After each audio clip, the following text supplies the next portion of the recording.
So I was looking at getting a Stream Deck, but yeah, that's a bit expensive. But I was thinking, why do I even need to buy something new? I have plenty of devices already that could do the same job, you know, tablets, phones, all that kind of stuff. So I made my own. To make something, you have to design it. So when designing, I wanted to make sure I met some basic needs. I wanted it to be accessible. I don't want you to have to buy anything new. I just wanted to work on whatever you've already got. And I want it to be functional. There are a few things that a Stream Deck can do, like open applications, play sounds, show graphics, and press hotkeys for you. I want this to be able to do all of those things. And lastly, I want it to be free. I want it to be something that's easy to modify, costs you nothing, and you can do whatever you want with it. Now that that's decided, I got to start building it. When I started building this though, I was kind of really sick. So my sick brain just grabbed the most recent tool I've been using and used that for this. In this case, that was Python. That actually works pretty well. Python scripts are very easy to modify. They can be packaged into a semi-portable executable, and they're very compatible. Most importantly though, Python was already installed on my computer.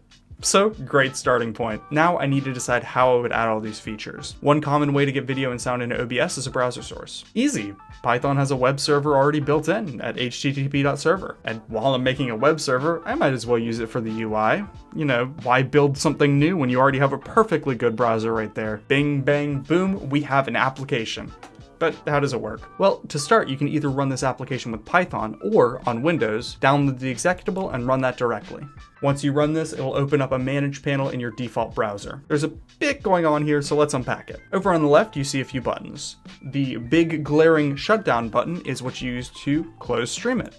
If you click this, it shuts down Stream It, and you can't load up the page anymore. Down below that, you'll see a couple more. Open Panel opens up a button panel where you can click any of the buttons you've configured. We don't have any open yet, so we'll get back to that in a moment. Next up is a browser source. This is how you get all your graphics and audio over to OBS. If you open this, this is the URL that you'll be sending to OBS. I've actually already got it over here. If you want to hear the audio when you're in OBS, be sure that you, in Properties, check Control Audio via OBS, and then in Advanced Audio Properties, make sure you've got Monitor and Output turned on. This just makes sure that you can hear everything that's coming through there as well as your stream. Now over here on the right, you'll see some options for adding buttons. Commands, images, all these are different functions that Stream It can perform. If you click one of these, it'll create a new button with a config panel below it. Any button can be configured in a few basic ways, like you can change the name. Let's name this paint for no reason at all. And you can change the color. You can either type in a basic color name or use a hexadecimal code. It's basically CSS color, so let's make this pink for now. And you can also change the width. This is on a scale of 1 to 4, it's how much of the page it takes up.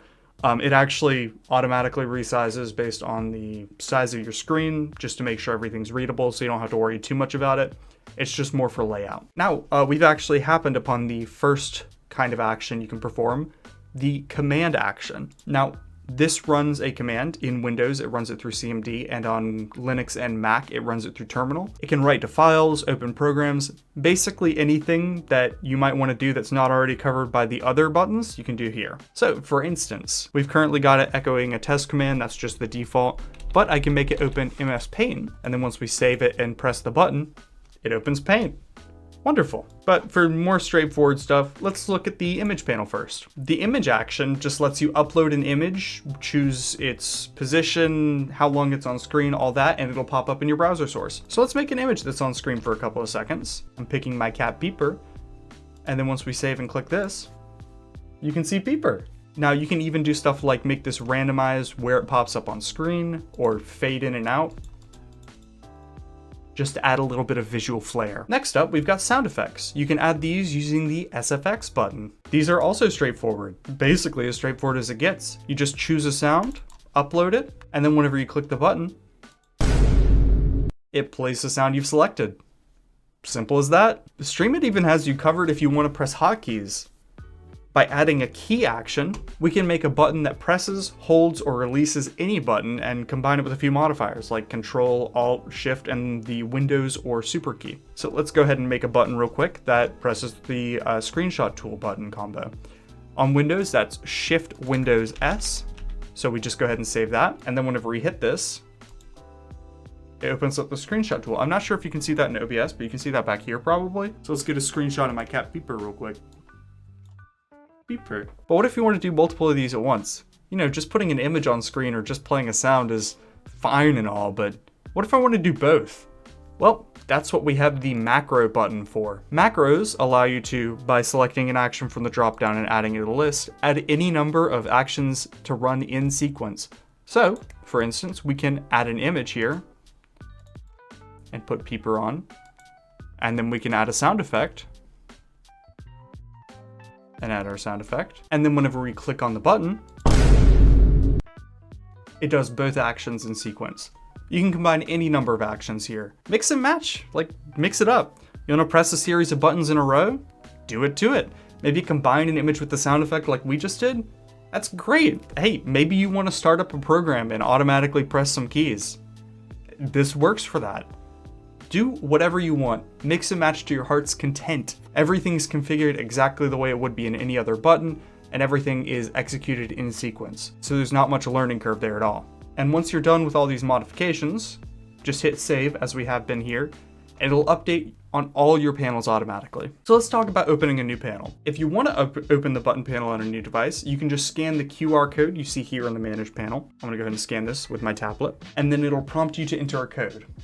You can see this here. Once you enter that code in the Manage panel, it'll automatically open your button panel. From here, you can do any of the actions we configured previously. Like let's say we want to open Paint using that button. Just hit the button on here and it does it as expected. And these will automatically update anytime you change your buttons. So let's say we want to remove that Paint button and it automatically updates. You can open as many panels as you want and scroll to whichever buttons you want. So as long as you've got a phone or a tablet lying around, you've got Stream Decks without paying a penny. You can even click full screen at the bottom here to get rid of the border and turn this into a seamless button panel.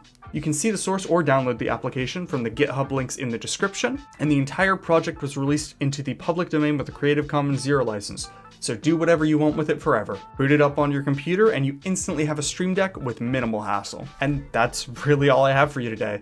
Thank you so much for watching. If you're watching this in July of 2024, we have some limited time merch available for Monkey Month, and all proceeds go to the Trevor Project, so it supports a good cause. Otherwise, I hope you enjoyed this video, but for now, take it easy. Bye. 'Cause now you